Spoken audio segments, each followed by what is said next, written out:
So he's saying, greater things can you do. Greater things can you do.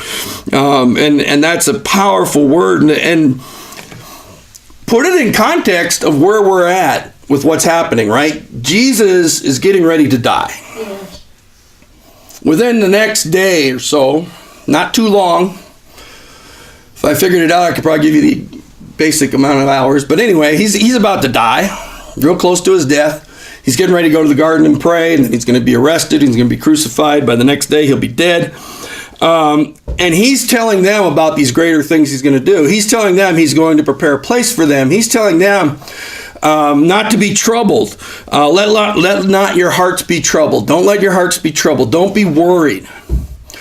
You know, and that's a wonderful word when he's there with you and he's washed their feet and, you know, and he's given them this example of being a servant. And he's talking about now going into verse 15 and following, he's talking about the Holy Spirit coming and how the Holy Spirit is going to be a teacher and a comforter and all the things that the Holy Spirit is going to do as he lives inside of us, and God lives his life inside of us with his Holy Spirit giving us life and letting us walk in that power and strength and doing those greater works and all these things. And in that setting, you know, okay, let not your heart be troubled. But what happens a few hours later when he's arrested and John and Peter are there in the courtyard and they're asking Peter, hey, aren't you one of his followers? And he's rejecting him and he's calling curses down. Well, what happens in a few hours later when the Roman guards take him in and they beat him and they put a crown of thorns on his head and they beat him with a staff and they say, prophesy who hit you, and they blindfold him and they mock him and they ridicule him and they take him out before the people and he's out being beaten. They don't know what's happening. When they bring him out, he's all bloody, beaten and scourged with a crown of thorns on his head, and Pilate says, behold the man. Yes. And everybody's like, yeah, he's just a man. Because if he was the Christ, if he was a king, he wouldn't have let this happen. If he was God, he could have stopped it. If he had some kind of power as the Messiah, this wouldn't have happened. This isn't supposed to happen to our great leader that's coming. This isn't supposed to happen to our great king. Yeah, behold the man. Now hearts start being troubled. Yes, it does. Right? Now fear starts coming in. Who are we following?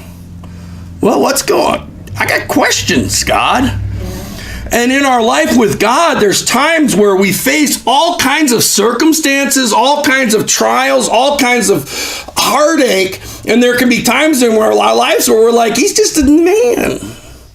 He's not doing nothing for me. I'm dealing with death in my family. I'm dealing with sickness. I'm dealing with disease. I'm dealing with all these problems. I'm dealing with children being born with birth defects. I'm dealing with financial situations. I'm dealing with all these problems. Are you really God? Yes. Or are you just a man? But he told them ahead of time, let not your heart be troubled. I'm taking you through it. That's right. There's going to be a death. There's going to be a crucifixion. There's going to be loss. There's going to be pain. There's going to be fear. There's going to be heartache. There's going to be tragedy on the greatest level. But be of good cheer. He says this in just a little bit. I've overcome the world. That's right. It don't look like it, God. Yeah, but don't you know this is part of the plan? There's a journey, and I have to go through it. How about a different plan?